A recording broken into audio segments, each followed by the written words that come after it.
Siklus bahan bakar nuklir adalah proses industri untuk menghasilkan listrik dari uranium dalam reaktor daya nuklir. Siklus ini dimulai dengan penambangan uranium dan diakhiri dengan pembuangan bahan bakar bekas dan limbah radioaktif lainnya.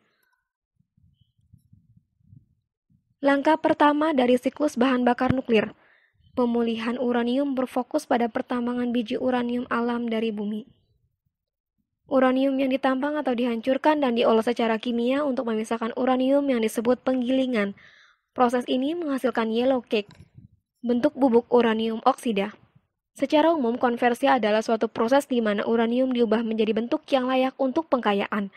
Uranium alami hanya mengandung 0,71% dari uranium-235, isotop yang mempertahankan reaksi berantai reaktor nuklir.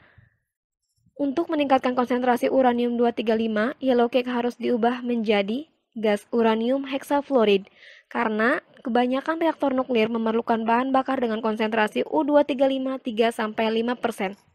Proporsi isotop uranium-235 harus ditingkatkan. Proses ini dikenal sebagai pengkayaan. Proses ini dilakukan dengan memproduksi gas UF6 ke dalam silinder yang berputar cepat yang dikenal sebagai sentrifugal, di mana isotop yang lebih berat didorong keluar ke dinding silinder.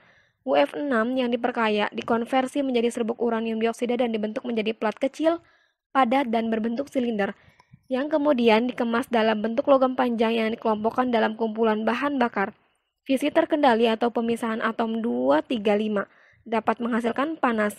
Panas menghasilkan uap pada suhu dan tekanan yang sangat tinggi. Uap kemudian memutar turbin untuk menghasilkan listrik.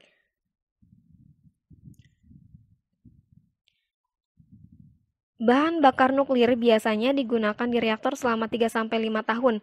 Setelah dipindahkan, kemudian disimpan di bawah air yang menyediakan pendinginan dan pelindung radiasi. Selain itu, dapat pula disimpan kering di bangunan atau tong yang terlindungi. Dalam bahan bakar bekas dapat didaur ulang untuk menghasilkan lebih banyak energi.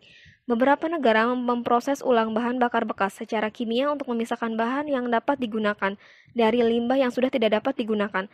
Untuk ini, plutonium dan uranium alam dicampur untuk membuat jenis bahan bakar baru, dapat digunakan kembali dalam reaktor yang ada atau dalam reaktor neutron cepat. Bahan bakar nuklir bekas atau limbah tingkat tinggi dapat dibuang dengan aman di bawah tanah dengan formasi batuan yang stabil. Limbah dikemas dalam wadah yang tahan lama dan terkubur jauh di dalam formasi geologi yang dipilih untuk stabilitas dan geokimia yang menguntungkan.